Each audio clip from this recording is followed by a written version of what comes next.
Warning, the following contains actions performed by idiots. What you're about to view should not be taken as factual or educational. For further questions, please refer to your Google.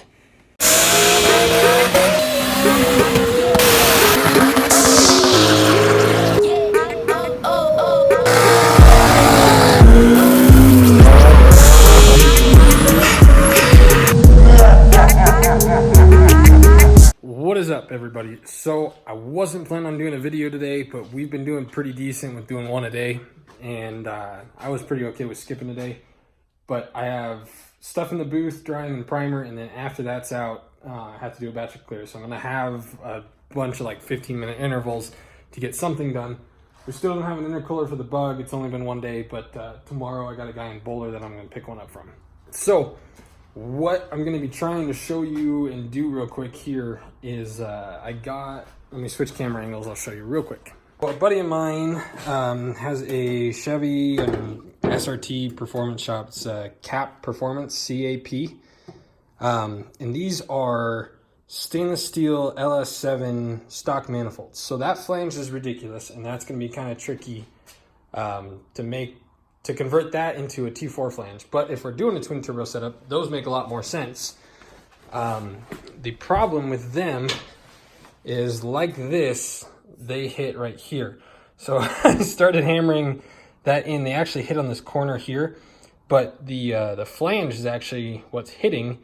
So I'm gonna cut this rim off here and see, or maybe it's that side. Yeah, it's that side. I'm gonna cut that off and trim it up a little bit and see if that'll clear. I think this down here might hit somewhere here, but we're gonna find out real quick. So let me get this off. I'll show you how that looks, how it's hitting, and then I'll go cut it and we'll see what happens. Okay, so bear with me. This is a little heavy to do one-handed. Controlled, at least. Okay, so that needs to sit about there. And that, as you can see, is hitting pretty dang good. So I think once I take that off, that's almost touching. So that's probably gonna touch. So I might be able to bang that in. I don't know really how the innards of a brake booster works. So I don't know if we are going to damage anything by, I'm not gonna go crazy, but I mean, that only went down like a quarter inch. So I'm just gonna do that. And then if it's way too far, then we're gonna explore a different idea.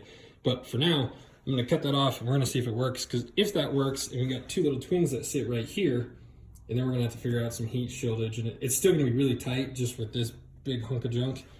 But as far as doing twins, I'd rather them be kind of nice and low and simple, and then we can just run a down pipe right down there. It'll be short, quick, clean, instead of, that's cool. Okay, so the problem with this, just quick little lesson that I've learned. One, I highly doubt these pipes are thick enough to pass as like a normal turbo manifold, like wall thickness.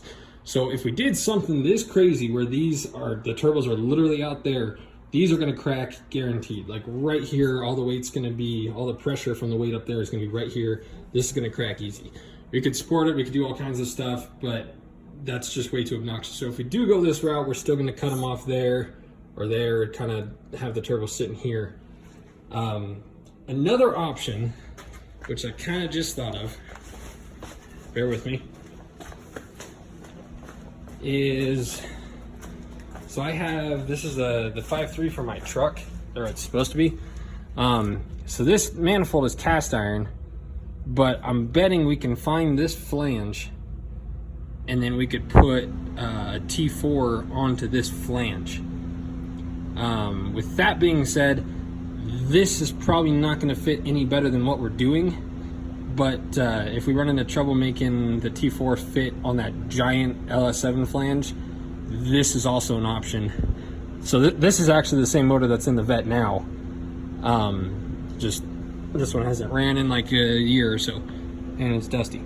So that's another option. So I'm gonna go ahead and cut that off, and then we will see if that makes a difference. But these, I think he said these only have like 6,000 miles on them. I mean, that's got to be the nicest stock manifold I've ever seen. And if that's good enough to flow a stock LS7, then that should be plenty to flow, I don't know, 10 pounds of boost through a 5.3. That's my science. I don't know, Google it. But okay, I'm gonna cut that and then we'll see how it comes out.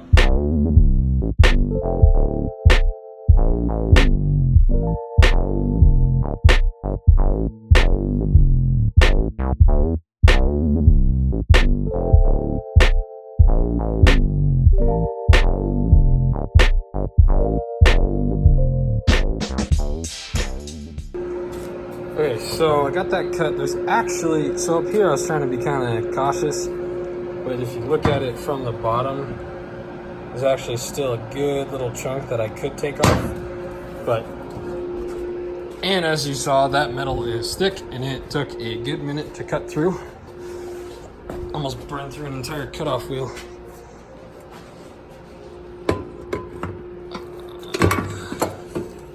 Hang on.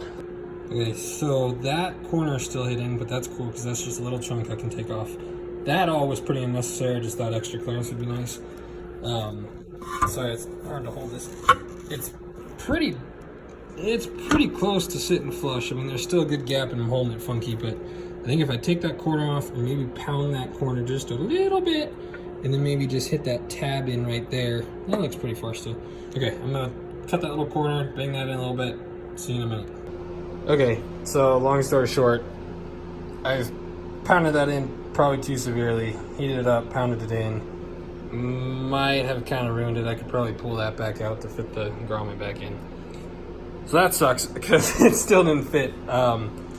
It's still hitting on the corner here. I could take that corner in some more, but when this was sitting on it, there was, I mean, a solid 1/4 inch of gap on the bottom from it not sitting back where it should. So that means I'd either have to, it was hitting, where was it? It might have been hitting there. Gosh dang it, I might be able to do that. There's a 1/4 inch there. Hang on. Okay, yeah, never mind. So it is hitting that corner, but it's also hitting there. It's super close to right there, and there, and there. And even if I banged all that in and ruined the flow, the way that's angled, the turbo is going to want to come right into this, which I didn't like how close this was going to be anyways. And now I've pretty much wrecked that for nothing. I'll heat it up and bang it flat again. Hopefully there's nothing internal that I destroyed. Like I said, I don't know how those work. I just know there's vacuum that goes to them and ta-da. So if you know how that works and if you think I just wrecked it, let me know, but be nice. So I think, and then the alternator is going to sit right here. Those do clear the alternator, but if we, okay, so it goes up and over like that. So if we kept it like that, it'd clear the alternator. But if we kind of put it where we want it, it's going to be sitting about the same place as that would put it. And I don't like that. Mina really wants to do twin turbos because he thinks that looks cool. I agree 100%, but I just think there's more work involved relocating this or getting rid of this than it's worth. I'd rather just, where'd that one go? So I'd rather cut that. It needs to be cut about here. So like once it makes it under the car, and then we'll move that 4-to-1 to right there, and then curve it over and send it over to that side. Now what we could do is we could use one of these over there and then route, I would, this is hard to say, I would argue that this flows almost as well as those headers, just because, what are the LS7s? Is that the 7-liter? Hang on, I'm gonna Google. The LS7 is a 7-liter, so that is meant to flow all of that exhaust. I would almost argue that that is gonna flow as well as that. So I don't think it would be a huge, I don't think it'd offset anything if we ran one of those. Probably that one, because I already botched it and we can't use that for anything else other than a turbo now. So put that on this side and then run the opposite of this over there, run it down and bring it up. That way, because the weight of the turbo is going to be right here, right? So this is not going to be very strong to hold it, but that would be extremely strong compared to this. So if we had this sitting right here, all the weight of the turbo is going to be on that, which would be perfect. And then, you know what, I'm going to give me a minute. I'm going to take this off, set that on, kind of see how it looks, and then we'll be right back and I'll discuss that with you.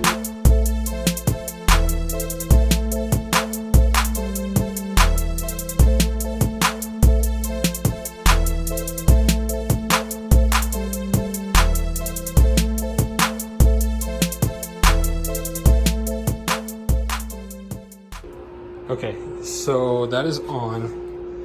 The only problem I'm foreseeing is clearly that spark plugs are not going to be able to make it anywhere. But they have relocation kits for these.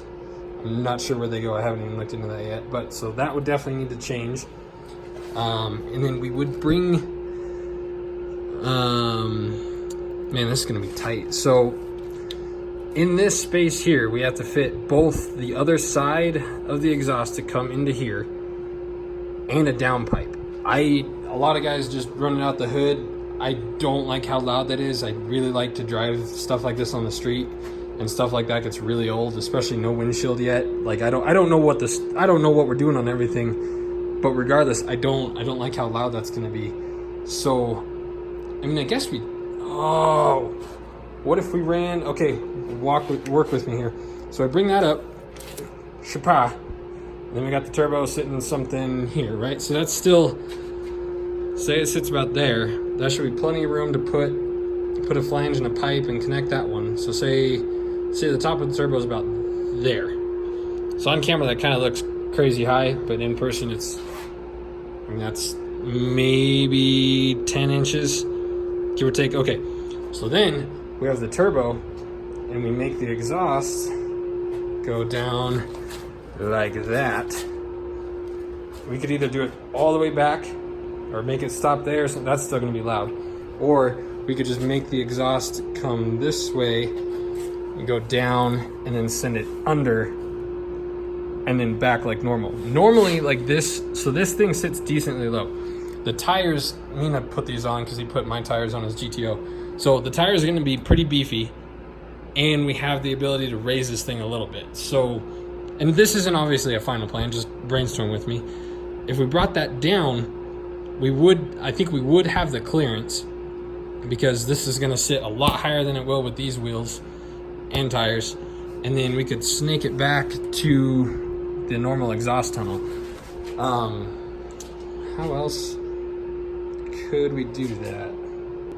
Okay, wait, so what if, so I was looking in here, there's really not a lot of room in here, like period, to do much of anything.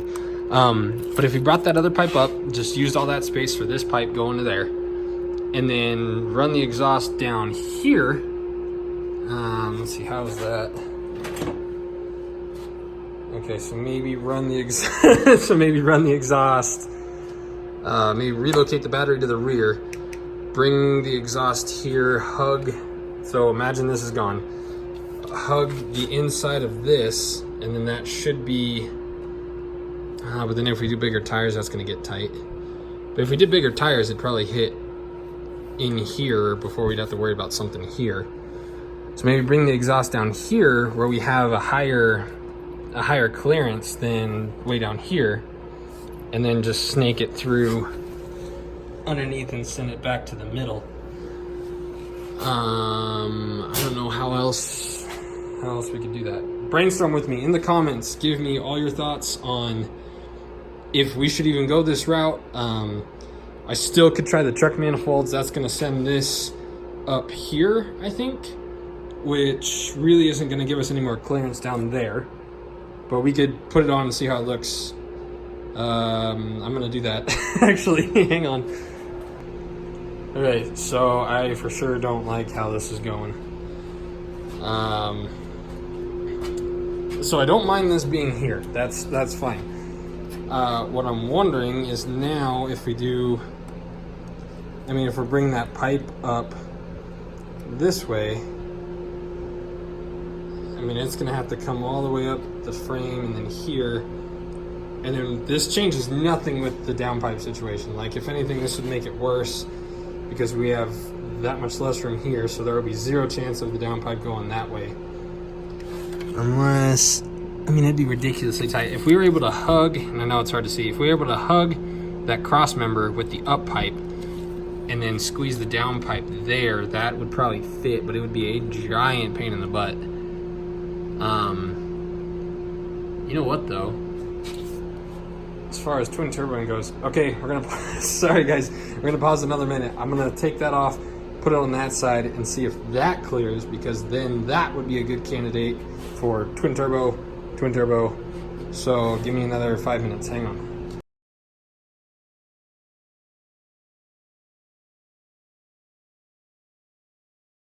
Made a silly mistake. I realize now that when you set this up on this side, it's gonna face that way. So I have to go pull the other side off, which I don't know if I want to do it. It's buried pretty good, and that thing is heavy.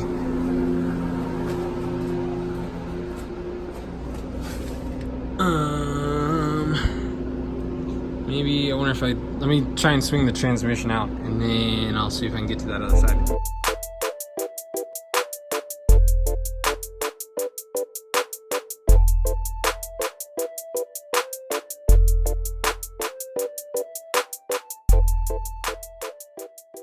Okay, so that is a 1000% no-go, just like the other ones. It hits this hole right where that crack, or it looks like a crack right where that is, it just nails this even lower. So that's a no-go. I don't really like that other one on this side because it sits here. So it kind of looks like we might do either the LS7 or do something with those headers. Let me know what you think, because we could still 100% take the header from the other side, cut it to curve around. It's just those are going to be significantly weaker. There's plenty of guys that have done these turbo setups where they just flip the manifolds. So it's not like on the J series or on the Bug or the Miata where we have to be weird or weird. There's no reason on this to reinvent the turbo kit. This and the Civic, I think, have potential over the Bug and the Miata to be fast. Like, this thing could easily make 600-700, add more to the cage. This thing could be a monster. And on this, the body is already weird, the car is already weird.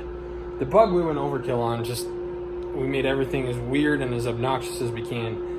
This, I would really like to kind of dumb it down a little bit and keep it a little more simple. And like I said, 150 million people have already done this flip manifold turbo setup. I don't see a reason why we need to reinvent it, make it harder than it is, when we could just... give me your opinions in the comments. Holy mustache. That's not real. Okay. I like the idea of putting that on and then cutting the headers on the other side, making them come around, and then we'll kind of figure out where the downpipe's going to go later. But I personally think that's the best setup for this. If that brake booster was not over there, I would 100% just stick both those LS7s, twin turbos, we're done. But I think that's the best route, just because, one, it's going to be way easier, and two, like I said, that thing is stout. This is going to be really strong. It's going to hold the weight of the turbo, no problem. Wouldn't even have to worry about that. If we do use the headers, we're going to have to reinforce them a lot, make a lot of brackets like we did on the others. And I just think it's unnecessary for this build because we don't have to. This thing is already super cool in my opinion. A turbo is going to make it even cooler. We don't have to... Down the road, we can do something crazy. But like, we're talking... We're going to have this thing turbo tuned, running, like everything on it's going to be done, hopefully by like the first month of summer, so we can go ride it, go drive it, go race it, have fun with it. So we don't have... The Bug has taken 2.5 years to get to where it's at, and it's not even done. It's close, but it's not done. 2.5 years. We did this whole thing in 3 weeks. We have... What is it? It's not March. It's close to March, mid-February. So we got like 2 to 3 months before like we really should be able to drive this thing. And I don't see the point in making this turbo kit crazy complicated, because it doesn't have to be. Like I said, the car's already crazy. Just adding a turbo is going to be that much cooler. We don't have to reinvent the wheel on this one. But I do appreciate your guys' opinions, so let me know what you think. You know what I'm thinking. You know what Mina wants. Mina wants twin turbos out the wazoo of the front of the grill. Yeah, I don't know. Quick, I'll get your opinion on this too. So for the manifold, so kind of what I'm thinking with the car is I'm going to paint it like a Nardo gray or Battleship gray. So then if you guys, I'll find a picture of it. I painted an LS manifold. I did stars here, and then each one of these was a stripe. I really like the gray and black American flags that have kind of been making their way around. So I was thinking about doing that, do like stars here and then black and gray stripes all the way down this. I was thinking about doing that on the entire hood, do like a charging flag. So the stars would be up here and then the flag would be going that way, so it looks like it's like running towards the fight. So I thought if the whole car was gray and then we did black accents, well, the whole hood would be the flag, but then we did, you know, black wheels, black accents. I thought that'd be kind of cool. So give me your opinion on that. I don't really I have to work now, so I don't have a whole lot more to really do. But I just wanted to, I mean, I pretty much just explored all the options we have to turbo that thing. So give me your opinion on what I showed you. If you have something else that is not going to require 3 months of reinventing the turbo manifold, let me know. I love your guys' opinions. I've been reading all of your comments. All of them are great. So let me know what you think. I'm going to get back to work. You guys watch this. Let me know what you think. And hopefully we'll see you again tomorrow. We're going to try to keep doing a video a day. It's getting tight. It's getting really hard. I'm slammed with work right now, but we're trying. So we'll see you in the next couple days. As always, thanks for watching. We'll see you next time.